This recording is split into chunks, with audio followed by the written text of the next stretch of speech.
Qu'est-ce que c'est exactement une fiducie sans droit de regard? D'abord et avant tout, c'est Pierre-Carl Péladeau, par exemple, en faisant cela, il choisit un fiduciaire indépendant qui n'est pas un ami, qui n'est pas un membre de sa famille, ni lien personnel, ni lien professionnel. Donc, un fiduciaire indépendant à qui il donne beaucoup d'informations. Il doit donner toutes les informations au moment de signer parce que le fiduciaire doit agir comme le propriétaire de ses actifs.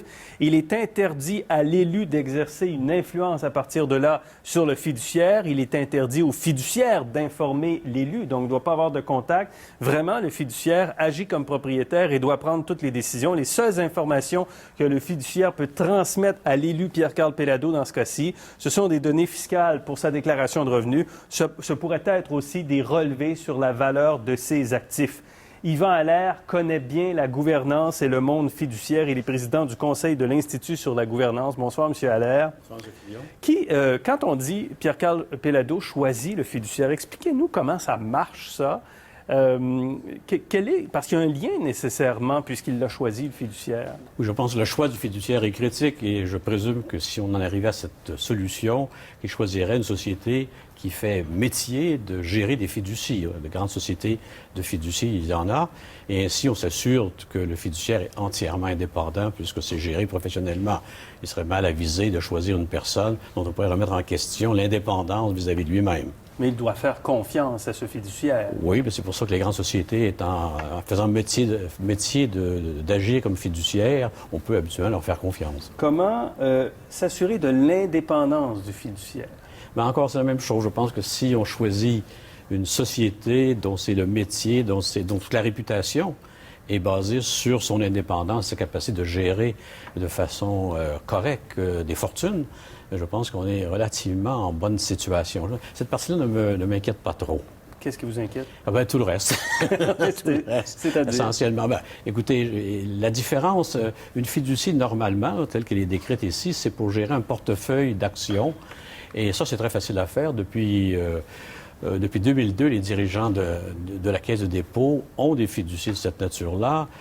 Le fiduciaire gère les portefeuilles. On ne sait pas dans quel titre il a investi. On ne sait pas quel titre il vend, quel titre il achète. Donc, c'est très bien. Mais là, le fiduciaire, il aurait dans le portefeuille un énorme bloc d'actions de Québecor qui ne peut pas vendre. Je suis certain que ça ferait partie des conditions. Oui. Il ne peut pas vendre. Et donc, qu'est-ce qu'il lui reste à faire avec ce bloc-là, sinon voter pour les administrateurs une fois par année, voter pour élire la société d'audit, qui sont les deux seuls rôles d'actionnaires, au-delà de, bien sûr, être présent dans la gestion de l'entreprise, ce qu'un fiduciaire ne ferait pas. Il serait plutôt un gestionnaire passif d'un patrimoine fait d'actions de Québecor. Il se passe quelque chose d'important dans l'histoire des médias, par exemple. Il faut prendre une décision très importante sur l'avenir de TVA, du Journal de Montréal, je ne sais trop. Le fiduciaire n'a pas le droit de parler à Pierre-Carl Péladeau. Absolument. Absolument. Et Pierre-Carl Péladeau n'a pas le droit de l'appeler. Absolument. Absolument. Mais en même temps, le fiduciaire sait que M. Péladeau sait ce qui se passe. Alors, sans avoir à consulter et à lui parler, on sait très bien que c'est tellement visible que tout le monde sera au courant. Donc, il n'y a pas de... On ne fait pas cette espèce de voile de l'ignorance qui sert à entourer le portefeuille dans ces situations de fiducie. Il n'y a pas de voile d'ignorance dans ce cas-là. Vous, on va présenter un petit peu les parts médiatiques, dans le fond, des médias d'information au Québec. Vous faites une proposition à Pierre-Carl Péladeau. Vous voyez les parts de marché de Québecor dans les médias d'information au Québec. En télé, c'est 25 %. Dans les journaux, c'est 42 %. C'est quand même considérable. Vous, qu'est-ce que vous avez suggéré en mars à M. Péladeau? Je suggérais en mars qu'il regroupe tous les journaux dans TVA, qu'il vende, autrement dit, que Québecor vende les journaux à TVA, que ce faisant, dans le financement de cette transaction, que la part des actions, le pourcentage détenu par Québecor dans TVA baisse en bas du 50 %. Donc, Québecor n'a plus le contrôle de TVA. Et donc, et aussi, il faut changer la structure de capital de TVA. On ne vous ennuiera pas avec ça, là, mais essentiellement, le résultat, c'est une société où tous les médias sont réunis. Elle est cotée en bourse. Oui. Et il y a bien sûr une participation de Québecor Média, mais qui est inférieure à 50 % et bien inférieure à 50 %. Et avec la fiducie sans droit de regard. pour le reste. Pour le reste. Pour le reste. Ben là, il reste Vidéotron. Là. Vidéotron, oui. Vidéotron dans Québecor, le sans fil, enfin tout ça.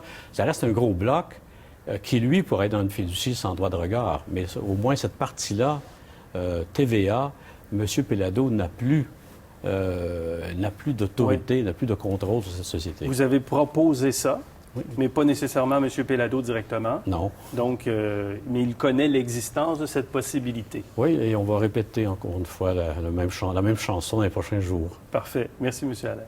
Merci beaucoup.